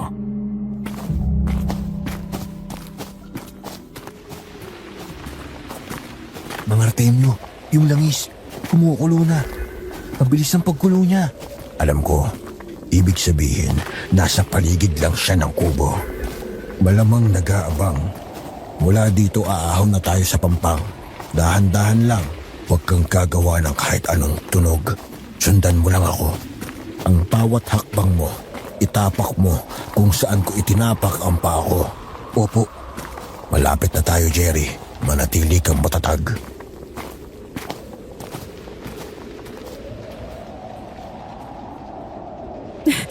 Salome, bakit ang tahimik?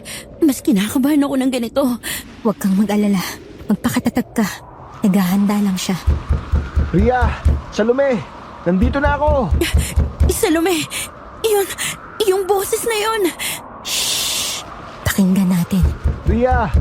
Si Jerry to! Buhay ako! Nakaligtas ako! Siya nga, siya si Jerry. Salome, buhay siya. Nakahanap ako ng katulong. Kasama ko si Mang Artemio. Tama ka, Ria. May alam siya. Pero nasa malayo pa siya. Inuuna niya ang kaligtasan ng baryo. Pinapunta niya ako dito para ilabas kayo. Narinig mo yun? Alam niya ang pangalan ni Mang Artemio. Paanong malalaman ng aswang yun? Totoo to. Tulong na to. Huwag kang maniwala agad, ha? Masyadong detalyado. Anong ibig mong sabihin? Hindi ka ba masaya? Ligtas na tayo. Ria, bilisan nyo. Kailangan nating umalis dito bago siya bumalik. Alam niya ang daan pabalik sa baryo. Doon tayo ligtas. Tama siya, Salome. Ano pang hinihintay natin? Buksan na natin ang pinto. Huwag, Ria. Mag-isip ka. Bakit siya lang ang pinapunta? Bakit hindi sila magkasama ni Artemio? Dahil sabi niya nga, inuuna ni Mang Artemio ang baryo. Baka may iba pang katulad ni Soledad doon. Ria, parang awa mo na. Naaamoy ko na siya. Papalapit na siya. Buksan nyo na to. Hindi ko kayo kayang protektahan mag-isa dito sa labas. Hindi ko na siya hahayaang mapahamak ulit ng dahil sa akin. Ria, wag. Bumalik ka rito. Ligtas na tayo, Salome. Magtiwala ka. Aray! Salome, anong nangyari? Ang tiyan ko, Ria. Aray! Ang sakit! Aray! Anong nangyayari dyan? Nagsisimula na ba? Ang bata! Lalabas na siya, Ria!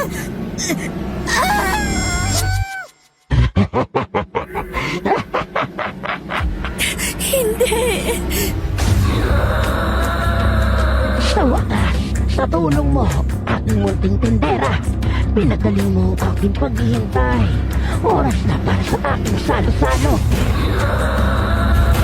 Ang pag-asa ay mabilis na naging lason.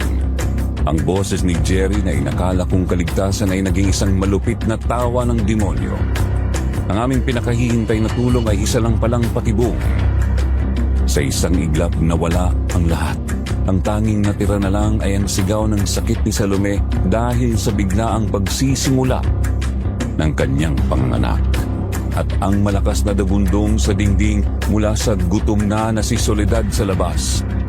Natulala ako. Ang isip ko ay puno ng pagsisisi. Kasalanan ko ito. Kung hindi lang ako nagpadala sa emosyon ko, kung nakinig lang sana ako kay Salome, hindi sana mangyayari ito. Pero wala nang oras para sa pagsisisi.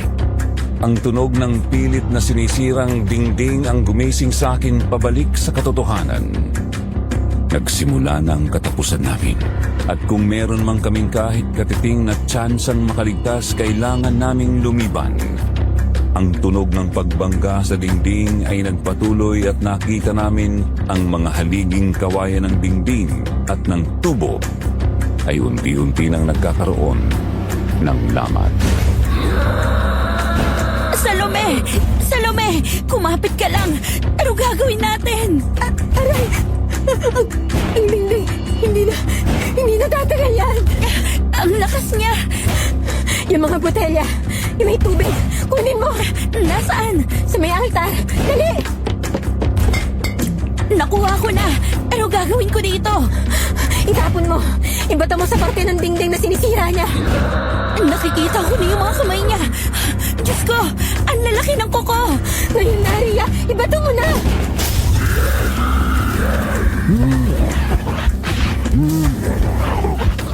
Umatras siya! Nasaktan siya! Akala ko ay sumuko na ang aswang, pero lumipat lang pala ito ng direksyon. Hindi siya nagtagumpay sa pintuan kaya ang kasunod niyang binalikan na sirain ay... Sa bintana! Hayop ka! Lumayo ka!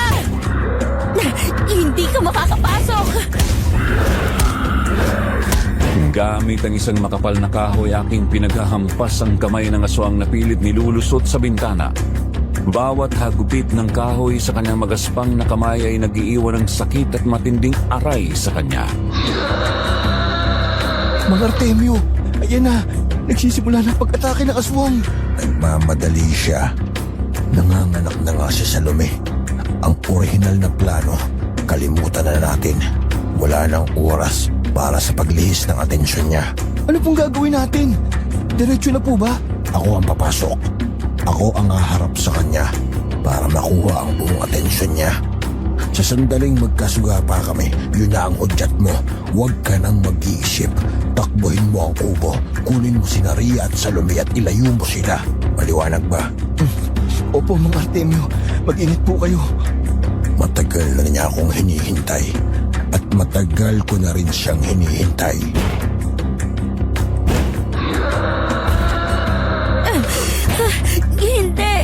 Hindi ko na kaya. Masyado siyang malakas. Ria, pakinggan mo ako. Hindi ngayon, Salome. Abala ako. Importante to. Sa ilalim ng higaan. May baul. Anong meron doon? Buksan mo. Sa loob, may tela na puti. Kunin mo na sa loob. Bilis! Ano to? Parang buntot pagi. Pero maliit. Pangmahal ng aking ama at panangga. Umalog ang buong kubo matapos gamitin ni Soledad ang kanyang buong katawan para tuluyan ng mawasak ang sirang bintana at makapasok sa loob. Ayan na siya! Papasok na siya!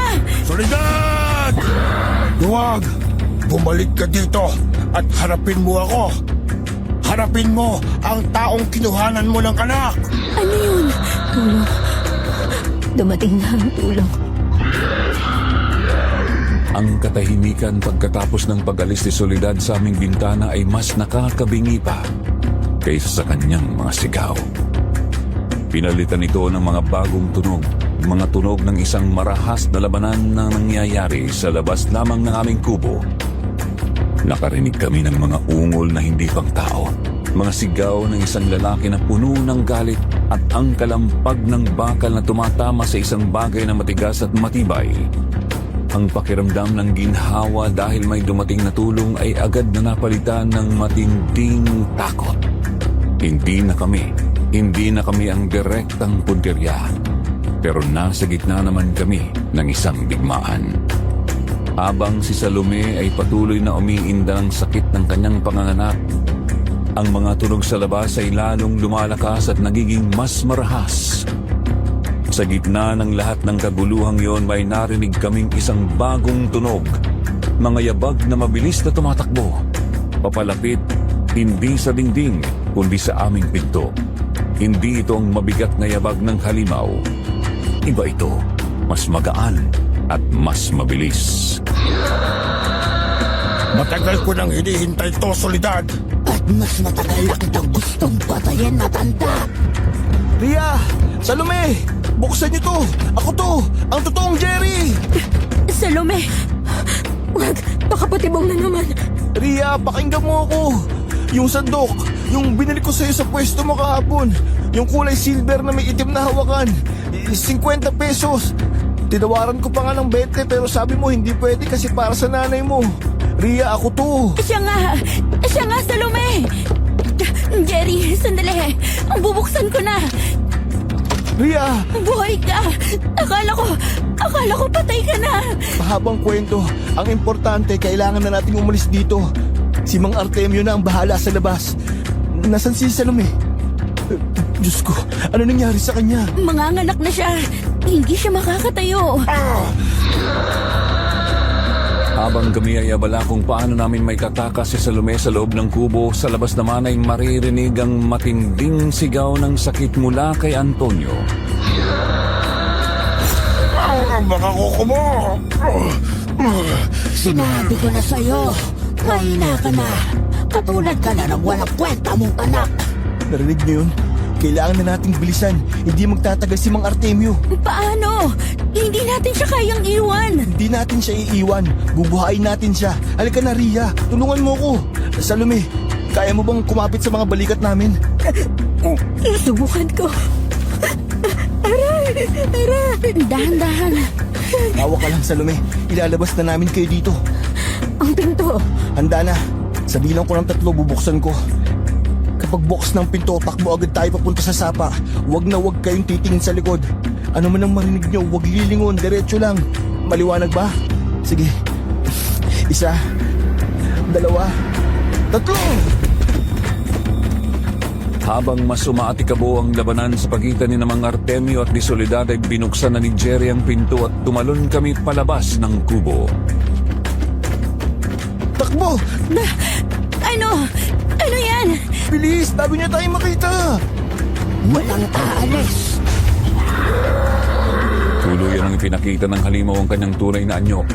Malayo sa anyo ng matandang babae na si Soledad. Ang balat niyang kulubot ay itim na ngayon at parang katad. Ang mga braso at binti niya ay humaba at naging normal ng pagkapayat na nagtatapos sa mga daliring may matatalas at maruruming kuko.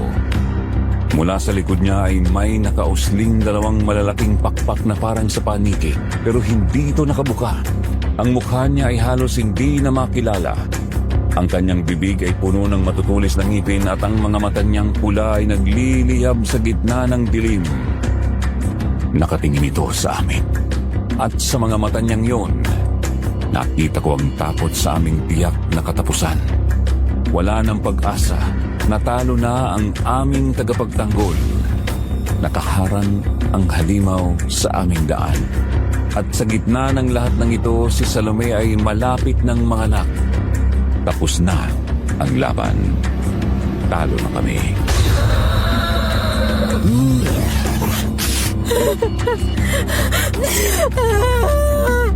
Ang anak ko! Ang sanggol, eto na siya. Naamoy ko na ang kanyang dugo, ang kanyang buhay. Akin na yan. Subukan mo lumapit. Demonyo ka. Ang habal-habal, driver. Matapang ka ngayon, pero kanina lang ay halos maika na sa takot.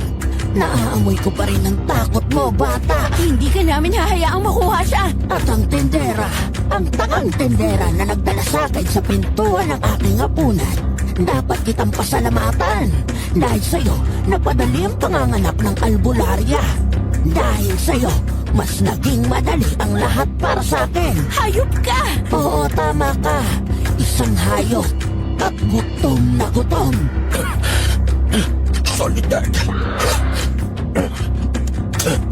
Hindi pa ako tapos sa'yo. Buhay ka pa pala, matanda. Ang tibay mo. Pareho kayo ng anak mong hangal. Huwag mong babanggain ang pangalan niya. Bakit? Dahil ipinapaalala ko sa'yo kung gaano siya kahina. Kung gaano kadali para sa akin na kunin ang puso niya. Huwag ka mag-alala. Ganon din ang gagawin ko sa'yo. At pagkatapos isusunod ko na ang tatlong yan. Panoorin mo sila habang namamatay, Artemio. Ria, ngayon na. Dali mo si Salome sa likod ng kubo. Sa may malaking bato. Magtago kayo doon, dali. Pero paano ka? Iiwan ka namin dito. Ako nang bahala. Kailangan ko lang ilayo ang atensyon niya sa inyo. Umalis na kayo. Ito, kung sakaling makita niya kayo, ibuhos mo to sa kanya. Huwag kang magdadalawang isip.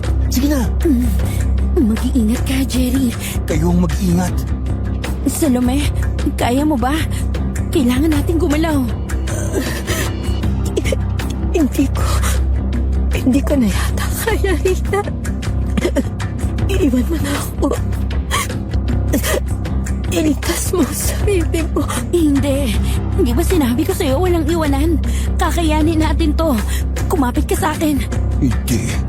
Hindi ka na mananalo. Ngayon, Tapos ka na, matanda. Akala nyo makakatakas kayo? Hoy, Lola, nakalimutan mo yata ako ah. Huwag! Ikaw pa na may gusto. Ikaw ang uunahin ko. Sige, habulin mo ako kung kaya mo, kulubot. Ang bagal mo. Baka rayuma lang yan. Malapit na tayo, Salome. Ayan na yung mga bato.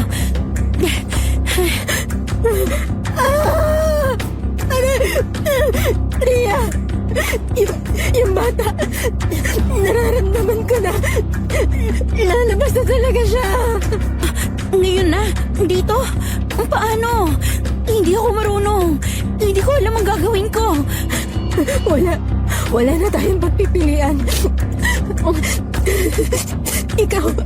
Ikaw ang tutulong sa akin. Tulong!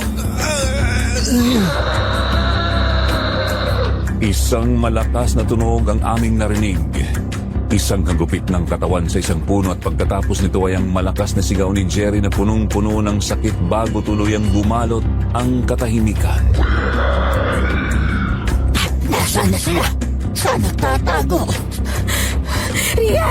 Ngayon na! Tulungan mo ako!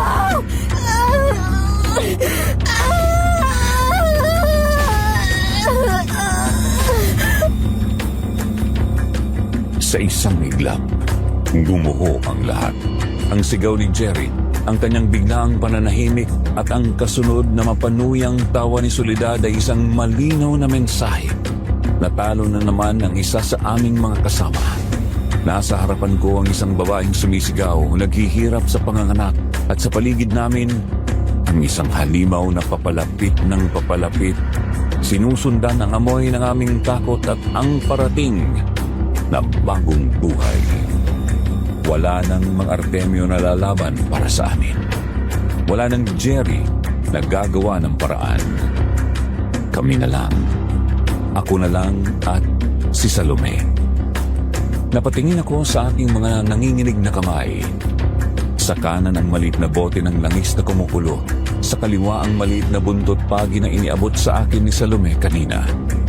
Ang mga ito ay parang mga laruan laban sa bangungot na papalapit sa amin. Pero ito na lang ang meron kami. At kailangan kong gawin itong sapat. Kailangan kong lumaban. Nasaan ang hapunan ko? Takam na ako sa inyo! Diyan ko.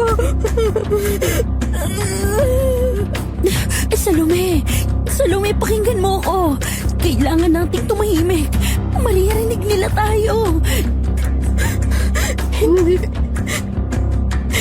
Hindi ko kaya rin yan.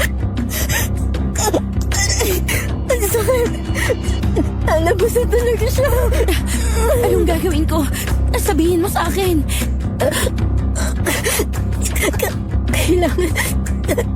Kailangan mo saluhin yung bata. Siguraduhin mo makakahinga siya. Hindi ko alam kung paano. Hindi pa ako nagkakaanak. Baka mapahamak ko lang siya. Mas mapapahamak siya kapag nakuha tayo. Nagtiwala ka sa sarili mo. Munting daga, nasan ka? Huwag ka nang magtago. Tapusin na natin to. Gutom na ako. Nako, malapit na siya, Salome. Malapit na siya. Makikita niya tayo. Salome, may gagawin ako. Ano? Kailangan kong ilayo siya sa'yo. Kailangan kong bigyan ka ng oras. Wag, Pia. Papatayin ka na. Pareho tayong mamamatay kung mananatili ako rito. Pakinggan mo ako. Kapag narinig mo akong sumigaw, sa pagkakataong yun ay doon ka umiri ng pinakamalakas hanggat kaya mo. Huwag kang titigil. Ilabas mo na ang bata. Naiintindihan mo? Mag-iingat ka. Hoy, aswang na mukhang paa! Kung may hinahanap ka, nandito ako! O tindera, gusto mo na palang mamatay. Pagbibigyan kita. Subukan mo! Baka mabulunan ka sa buto ko! Ang bagal mo!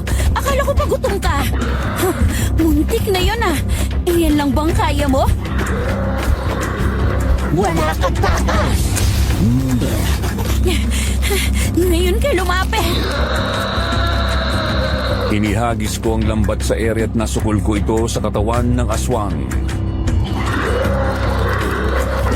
Ano to? Isang lambat.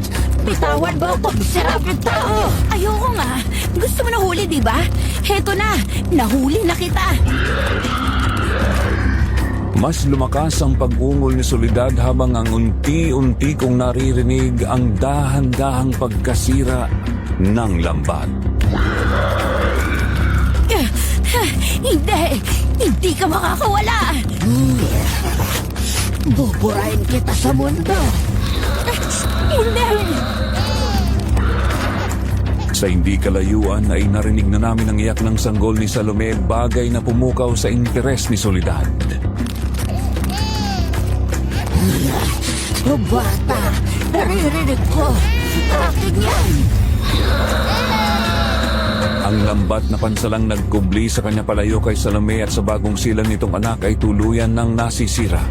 Sunod-sunod ang lagitik ng mga hibla ng lambat na unti-unting kumakalas. Hindi! Hindi mo siya makukuha! Ito na ang katapusan. Naririnig ko ang pagtastas ng bawat hibla ng lambat. Naririnig ko ang sigaw ng gutom na halimaw at kasabay nito naririnig ko ang iyak ng isang sanggol. Isang musmos na isinilang sa gitna ng isang madugong bangungot. Wala na po akong lakas. Ito na ang katapusan. Nabigo ako. Hindi! Huwag kang bibitaw! Lambat! Huwag kang bibitaw! Ah! Tapos na. Tapos na ang iyong pakikialam, miserable at hamak na tindera. Isang magandang laro, hindi ba? Ngunit lahat ng laro ay may katapusan. At sa larong ito, ako ang nanalo. Lumayo ka sa kanila! At bakit kita susundin, ha? Sino ka para utusan ako? Isa ka lang maliit na bato sa aking daan. At ngayon tatanggalin na kita. Pagkatapos mong panoorin ang gagawin ko sa'yo, isusunod ko ang iyong kaibigan at ang kanyang maliit, malambot at napakatamis na anak. Sisiguraduhin kong maririnig mo ang bawat pag-iyak niya hanggang sa huli. Ano na naman yun? Sino? Ako ulit. Ang paborito mong habal driver. Buhay ka pa pala. Duwag. Ang kulit-kulit mo. Para kang isang ipis na ayaw mamatay. Mas makulit ako sa ipis. At hindi hamak na mas pogi. Ang pogi mo mukha ang una kong sisirain. Pagkatapos, ang mga binti mo parang hindi ka na makatakbo. Pagkatapos naman ay ang mga braso mo para hindi ka na makahagis ng mga bato. At pagkatapos, kukunin ko ang tila mo para hindi ka na makapagbiro. Subukan mo. Baka sa sobrang pangit mo, matakot yung mga kuko mo na dumapo sa akin. Magaling! Magaling kang magpatawa. Pakinggan natin kung makakatawa ka pa kapag sinimulan ko ng pilasin ang iyong balat. Ang buntot pagi. Kailangan ko mahanap. Sabi ni Mang Artemio nahulog. Nahulog yun dito sa may damuhan. Parang awa mo na. Nasaan ka? Hindi ito. Basta lang to. Yung bolo. Hindi. Ito ang kailangan ko. Nasaan? Nasaan na? Ayun. Bitawan mo ako. Masakit ba, bata? Ito ang kabayaran sa iyong pakikialam. Ito ang mangyayari sa lahat ng kumakalaban sa akin. Walang tutunog sa iyo. Iniwan ka na ng kaibigan mong tendera. Hindi siya nag-iisa. Nandito ako. Demonyo ka. Ikaw na naman. Iyan ba ang sandata mo? Isang tuyong tinik. Sa tingin mo ba may magagawa yan sa akin, ha? Hindi ko alam. Pero susubukan ko. Mamatay ka na! Para to sa'yo. Ang mga bata ko! Anong ginawa mo? Hindi ako makakita! Nasusunog! Para kay Marco. Para kay Mang Artemio. Para kay Jerry. At para sa aming lahat. Buong puwersa kong pinaghahampas ang buntot pagi sa kanyang likod dahilan upang bumaon ito ng malalim sa kanyang balat na tila nagdudulot ng malamig na pakiramdam na kalaunan ay nagiging mainit. Ano ito? Malamig! Lason! Nilason mo ako! Galing. Galing, Rhea. Sabi ko sa iyo eh. Hindi ako pwedeng mamatay. Ako sa solidad. Kilala ko na lahat. Kinatatakutan ako. Hindi ako magagapi ng isang hawak na tindera. Isinusumpa kita. Isinusumpa ko kayo lahat. Ang lahi mo. Ang lahi ng albularya. At ang lahi ng duwag na yan. Mamamatay kayong lahat sa sakit. Walang... Hindi!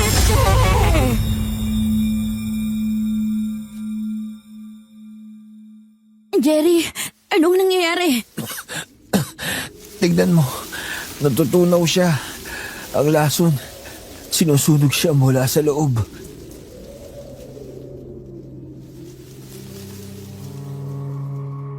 Unti-unting nalapnos ang balat ng aswang dahil sa iniwang mga sugat ng buntot pagi at mula sa loob ng kanyang katawan, ang magaspang na katawan at tila papel na nasusunog at ang apoy ay lumalabas sa mga sugat hanggang sa unti-unti. Tuluyan na siyang nasunog at nilipad sa hangin ang mga abo.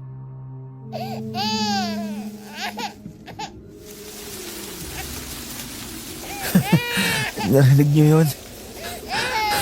Ang ganda. Ang ganda pakinggan. Panalo tayo. Jerry! Jerry, gumising ka! Huwag mo kaming iwan! Buhay pa! Buhay pa sila!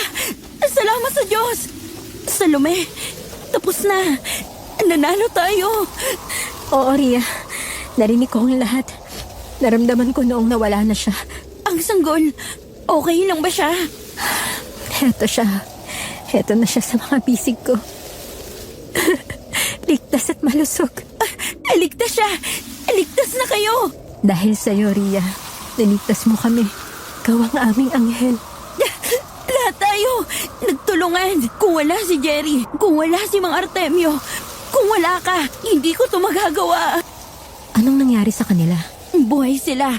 Pare-pareho silang may malubhang tama. Kailangan natin sila madala sa ospital. Kailangan na nating makaalis dito. Ganun na nga. Ay, ang anak ko. Isang napakalakas at napakagwapong lalaki. Sigurado kang hindi babae. Kasi kung babae yan, dapat Ria ang ipangalan mo. Siguradong sigurado. Lalaki siya. At sa tingin ko, may mas bagay na pangalan para sa kanya. Ano yun? Artemio, para sa tapang. At Jerry, para sa puso. Kaya, Artemio Jerry. Yan ang ipapangalan ko sa kanya. Para habang buhay, hindi natin makakalimutan ng mga lalaking nagligtas sa atin. Ang ganda. Bagay na bagay sa kanya. Oo, alam niyang ligtas na siya. Alam niyang tapos na ang gabi.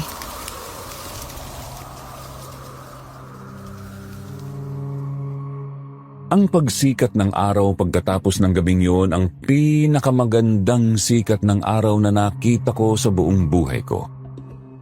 Pero hindi pa tapos ang aming pagsubok. Si Jerry at mga Artemio ay parehong walang malay at malubha ang mga tama. Si Salome ay sobrang hina pagkatapos manganak.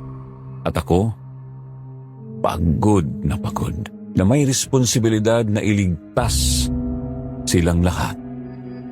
Ginamit ko ang natitirang lakas ko. Tumakbo ako pabalik sa gubat, pabalik sa daan, pabalik sa baryo ng Santa Quiteria. Takbo lang ako ng takbo habang sumisigaw ng tulong. Ang mga tao sa unang pagkakataon ay hindi nagsara ng kanilang mga pinto. Lumabas sila.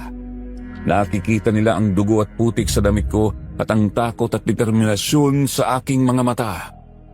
Dinala ko sila pabalik sa kubo sa pangunguna ni Aling Pilar. Noong bumalik kami sa baryo, marami kaming kasama at sabay-sabay kaming naglakad. Binuhat ng mga kalalakihan sina Jerry at Mang Artemio. Inalalayan ng mga kababaihan si Salome na karga-karga ang kanyang anak. Sa araw na yun, nawala ang takot sa Santa Quiteria. Napalitan ito ng pagkakaisa. Dinala namin sa pinakamalapit na ospital sa bayan sina Jerry at Mang Artemio. Pareho silang nakaligtas. Naaalala ko pa noong dinalaw namin sila sa ospital.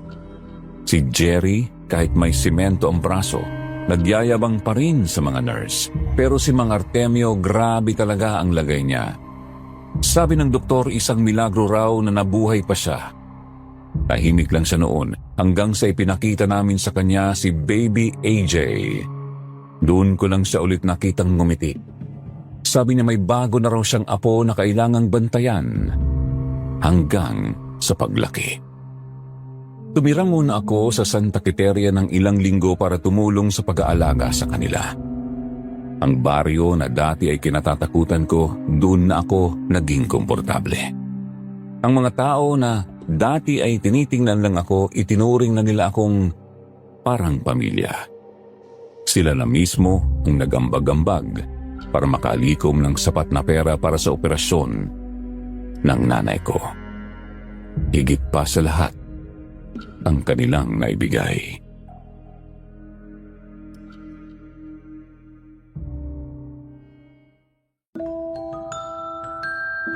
Nakalipas na po ang 1 taon mula nang mangyari ang lahat. Ang nanay ko ay matagumpay na naoperahan at malakas na ngayon. Si Jerry, bumalik na sa pagiging habal-habal driver. Pero, iba na siya. Hindi na lang siya mayabang. Naging bayani na siya sa kanilang baryo. Madalas pa rin kaming magka-text. Si Mang Artemio naman, tuluyan ng gumaling kahit na may kaunting pilay na siyang natamo sa kanyang paglalakad. Pero hindi nagalit ang makikita mo sa kanyang mga mata. Napalitan na ito ng saya. Lalo na kapag karga-karga niya ang paborito niyang apo-apuhan. At si Salome, masaya na siyang namumuhay sa baryo kasama ang kanyang anak. Isang malusog, bibo at gwapong bata na nagngangalang Artemio Jerry. Siya ang naging simbolo ng bagong pag-asa sa Santa Quiteria. Bumibisita po ako doon paminsan-minsan. Ang dating kubo sa gulat ay giniba na. Ang malaking bahay ni Soledad ay nananatiling bakante.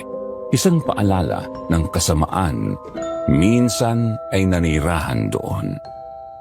Ang kwentong ito ay isang patunay na ang kasamaan ay maaaring magtago sa likod ng isang ordinaryo o kaawa-awang anyo, na ang isang simpleng titig ay maaaring may dalang masamang intensyon. Pero ito rin po ay kwento ng katapangan. Katapangan na hindi mo aakalaing mayroon ka. Katapangan ng isang driver na handang isakripisyo ang sarili.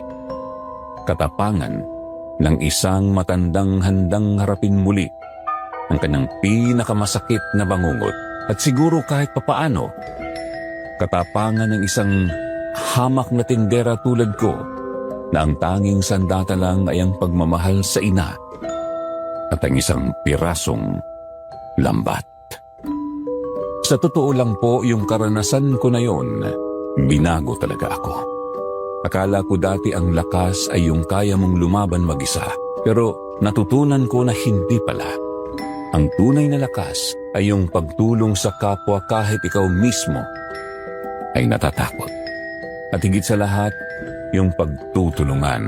Dahil kahit gaano pa kadilim ang sitwasyon, basta't may kasama kang lumalaban, palaging may pag-asa. Nakikita ito sa puso na handang tumulong, sa isip na hindi sumusuko, at sa pagkakaisa ng mga taong handang manindigan laban sa dilim, gaano man ito katindi. Hanggang dito na lang po itong aking kwento. Maraming salamat po sa pagbibigay daan na maibahagi ko ito. Muli, ako po si Ria, lubos na gumagalang.